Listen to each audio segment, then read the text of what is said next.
conductor here for the second time as he continues his rise up in the world of clarinet. Wonderful music, just great to be able to offer this for him. And as you can see, there's an amazing spread of food. We have to get started now only because I have a recital of my own piano students at 5 o'clock here, so I hate to rush you, but the plan is to do a first half of music, go eat as much as you can, come back for a second half of music, and then we'll have to sort of get out on the quicker side. The program is going to be, we're going to start off with a piece by Scott Joplin, and then go to a wonderful work by Johannes Brahms, which seems like an odd mix of music. What's fascinating about that is that they were only written about 7 years apart, which you never really think about Brahms and ragtime in that same sort of breath. The second half, we're going to start off with some movements of the Poulenc clarinet sonata, then go to Artie Shaw's clarinet concerto, a really fun work for big band and clarinet, but I'll be the big band for the day. And then finish up with some Benny Goodman. And what's fascinating about that half is that the Poulenc sonata was actually premiered by Benny Goodman playing the clarinet. So it all comes together. And so we'll begin though with this Scott Joplin. And what's fascinating about this ragtime music is that it became this huge craze in the first decade of the 20th century, spreading all from the South, where it really started in the brothels and the saloons of African-American culture, rises up, gets into New York City. Irving Berlin, of course, writes his Alexander's Ragtime Band in 1911, which really pumps fire into that movement, eventually spreading all the way to Europe and to Russia. This became the first great American music to spread. But with the spread came a lot of fear about the music. And what's also fascinating from a Jewish perspective is how much of that fear was not just about the African-American basis of this music, but the Jews who were promoting this music. There's one quote that I have, a couple quotes about this. This is from an article in 1912 saying, a person once inoculated with the ragtime fever is like one addicted to strong drink. Ragtime is syncopation gone mad, and its victims can only be treated successfully like a dog with rabies. So there was this fear of this music, much like we had with rock and roll and rap music as well. But what's fascinating from the Jewish perspective, this is another quote from the same time period saying, ragtime is a rude noise which emerged from the hinterlands of brothels and dives, presented in a Negroid manner mostly by Jews. So popular that even high society Vanderbilts dance to it. All this music is un-American. So you can hear the fear in this, which is crazy when you hear the music, which is wonderful. This is a work called Swipesy, which was written actually in tandem by Scott Joplin and one of his students named Arthur Marshall.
great works written for clarinet and piano, and that's by Johannes Brahms.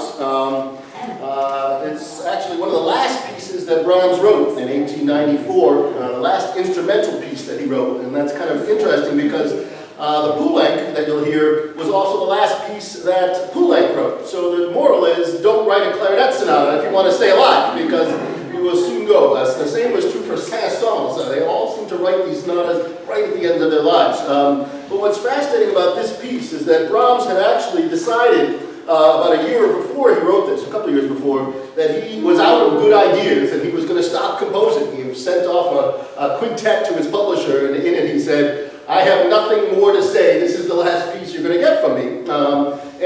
Later that year, he goes down to this place called Meiningen in Germany, and there's an orchestra there, and the principal clarinetist of that orchestra is a guy named Richard Mühlfeld. And by all accounts, Mühlfeld was sort of an extraordinary performer, mostly because he played with a lyricism that was unheard of. He had actually already played for Wagner at the Bayreuth Orchestra, and Wagner supposedly said to him, young friend, if you continue this way, the whole world will open up to you. And then when Brahms heard him, Brahms wrote back to his good friend Clara Schumann, and he said, nobody can blow the clarinet more beautifully than Herr Mühlfeld.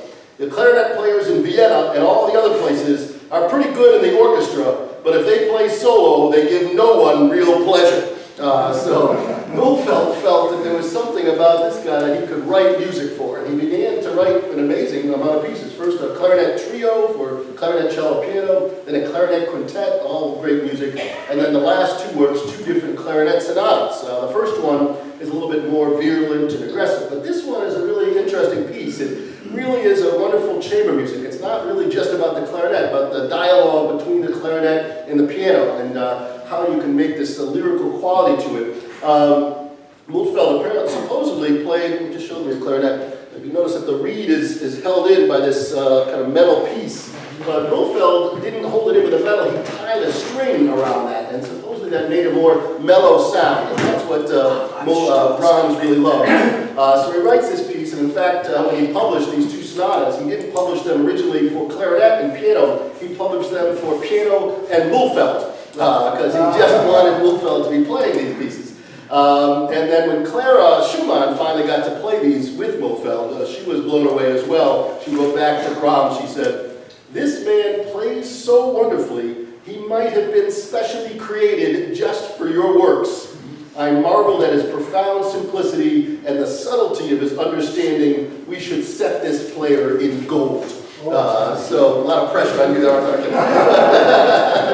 But by all accounts, he was one of the great performers and a really inspiration for Brahms. So we'll play this. It's in 3 movements, a pretty long piece. What's also interesting is that Brahms changes around the usual order. And normally with a 3-movement piece, you get a fast movement, a slow movement, and then a fast movement. But in this one, the first movement is more on the slower side, a real lyrical, autumnal feeling of kind of life coming to an end, but beautiful melodies. The second movement is the more impassionate, really a powerful piece, a little Hungarian influence. To me, it sounds a little like Star Wars sometimes. It's so exciting. And then the third movement is a theme and variations. Again, very slow to begin with, and the theme sort of disintegrates. Brahms plays around with the rhythm, so you don't even hear the themes all the time. But at the very end, he decides to bring back a kind of fast and loud finish, just to make it really nice. So this is Opus 120, number 2 by Brahms.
Thank you.